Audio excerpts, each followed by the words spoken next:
전북 익산시 장전마을의 집단 암 발병이 연초박에서 비롯됐다는 사실이 밝혀지면서 연초박 퇴비의 안전성을 두고 논란이 빚어지고 있습니다.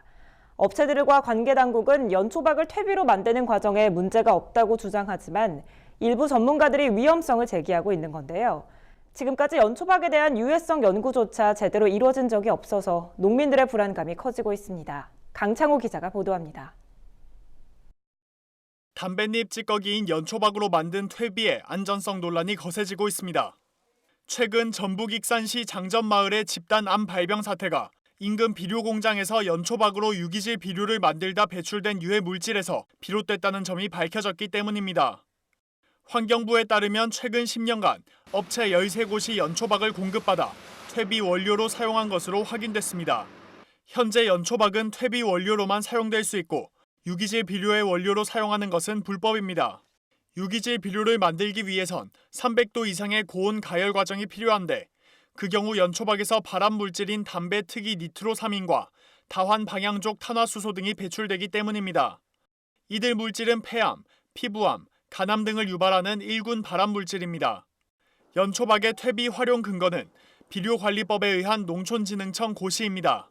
업체들은 이 고시에 따라 퇴비 20kg들이 한 포대당 2% 이하의 비율로 연초박을 쓰고 있습니다. 업계에선 합법적으로 연초박을 퇴비에 사용할 경우 안전성에 문제가 없다는 입장입니다. 퇴비에 투입되는 연초박은 70에서 80도에서 가축 분뇨, 왕겨, 톱밥 등 다른 원료들과 함께 부숙 발효 과정을 거칩니다. 문제가 된 유기질 비료 제조 과정과는 전혀 다르다는 겁니다. 하지만 연초박을 퇴비로 만드는 부숙 발효 과정에서도 발암 물질이 발생할 가능성이 있다는 주장이 나오고 있습니다. 연초박에 관한 통계가 불투명하고 작물과 토양에 미치는 영향이 제대로 연구되지 않은 상태에서 사용을 허용한 것이 심각한 문제라는 겁니다. 외국의 연구 논문 사례를 보더라도 퇴비로만 사용을 해도 TSNA가 검출될 수 있다고 하는 것을 알 수가 있다. 그래서 환경오염물질 배출 여부에 대한 안정성 연구가 국내에서 돼 있지 않은 상황에서 퇴비로 활용하는 것은 문제가 있기 때문에 이 같은 우려에도 연초박을 퇴비 원료로 공급하는 업체나 관계당국에서는 아직 이렇다 할 설명을 내놓지 않고 있습니다. 연초박을 공급하는 KTNG 관계자는 연초박은 폐기물관리법 및 비료관리법 등에 따라 재활용할 수 있고 관련 법령에 기초해 퇴비 공장 등에 적법하게 매각하고 있다며 원론적인 답변만 내놨습니다.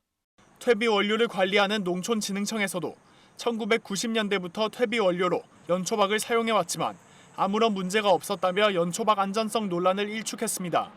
다만 우려가 제기되는 만큼 연초박을 퇴비 원료로 사용함에 있어 모니터링을 철저히 하고 위험성이 있는 또 다른 원료가 퇴비 제조에 쓰이지 않도록 관리 감독을 철저히 하겠다는 입장을 밝혔습니다. 연초박에서 발생한 발암 물질의 위험성이 확인되면서 농민들의 불안감은 날이 갈수록 커지고 있습니다. 정부의 연초박 유해성 검증 작업이 시급해 보입니다. MBS 뉴스 강창호입니다.